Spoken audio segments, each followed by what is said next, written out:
Hello friends, welcome to another mini vlog.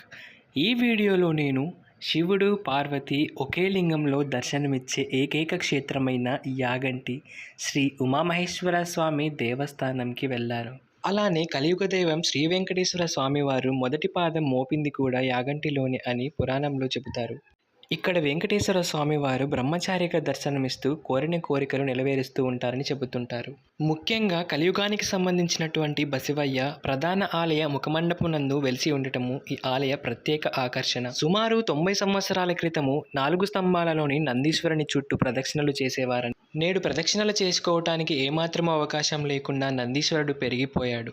భారత పురావస్తు శాఖ లెక్కల ప్రకారము 20 సంవత్సరాలకు ఒకసారి 1 అంగుళ పరిమాణము పెరిగినట్లు అంచనా. శ్రీ విరాట్ పోతులూరి వీరబ్రహ్మేంద్ర స్వామి వారి కాలజ్ఞానం యాగంటి బసవయ్య అంతకంతకు పెరిగి కలియుగాంతమున కాలుదువ్వి రంకవేయును అని వ్రాయబడింది. ఇలాంటి